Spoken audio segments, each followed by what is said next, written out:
Israel's cabinet approved a deal with Palestinian militant group Hamas for a ceasefire and release of hostages in the Gaza Strip, Prime Minister Benjamin Netanyahu's office said on Saturday, a day ahead of the agreement's scheduled start. Alice Rizzo from Reuters reports. The three-stage ceasefire starts with an initial 6-week phase, during which hostages held by Hamas will be exchanged for prisoners in Israel. 33 of the 98 remaining Israeli hostages are to be freed in this phase. In return, Israel will release almost 2,000 Palestinians from its jails. The agreement also calls for increased assistance, and international organizations have aid trucks lined up on Gaza's borders to bring food, fuel, medicine, and other vital supplies. 24 ministers in Netanyahu's coalition government voted in favor of the deal, while 8 opposed it, according to media reports. That was Reuters correspondent Alice Rizzo. Tens of thousands are expected to converge on Washington for a march days before Trump takes office. AP correspondent Mike Pasoli reports. Thousands of demonstrators descended upon Washington, D.C. on Saturday for the People's March. They protested the incoming Trump administration, the war in Gaza, inequality, and restrictions to reproductive rights, among other concerns. Rick Glatz of Manchester, New Hampshire, had a straightforward reason for turning out. He's a grandfather. The incoming administration is going to do nothing and even make it worse for the upcoming generations.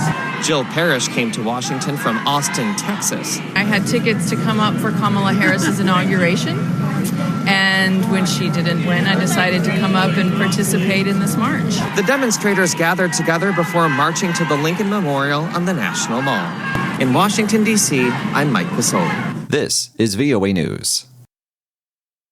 TikTok says it will go dark unless it gets clarity following the U.S. Supreme Court ruling. AP correspondent Julie Walker has more. TikTok says it will have to go dark Sunday unless the Biden administration assures the company it won't enforce a shutdown of the app. This follows Friday's unanimous Supreme Court ruling upholding a law by bipartisan lawmakers to ban TikTok unless it's sold by its China-based parent company. At issue, national security risks over TikTok's ties to China. The Biden White House saying it will leave enforcement of the law to the incoming Trump administration. TikTok saying unless they get a statement from the current administration assuring non-enforcement, they'll go dark Sunday, which would mean no new downloads of the app in the U.S. or updates, as well as technical disruptions. I'm Julie Walker. South Korea's impeached president has argued for his release before a sole judge as the court reviewed whether to grant a law enforcement request for his formal arrest. Yoon Suk-yeol has been in detention since he was apprehended on Wednesday in a massive law enforcement operation at his residence. He faces potential rebellion charges linked to his declaration of martial law on December 3rd, which set off the country's most serious political crisis since its democratization in the late 1980s.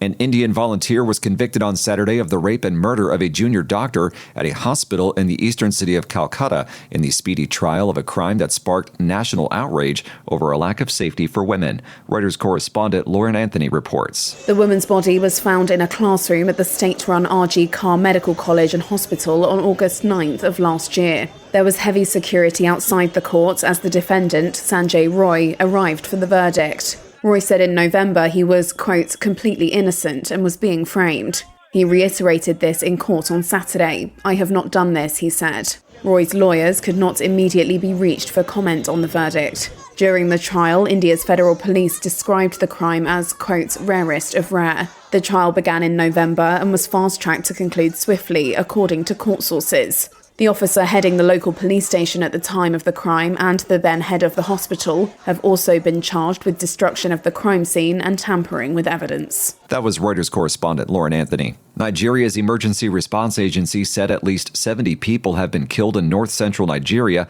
after a gasoline tanker exploded. The blast erupted in the early hours of Saturday near the Solija area of Niger State after individuals attempted to transfer gasoline from one tanker into another truck using a generator. Hussaini Isa of the National Emergency Management Agency said the transfer sparked the explosion, resulting in the deaths of those transferring the gasoline and bystanders.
Thank you for watching.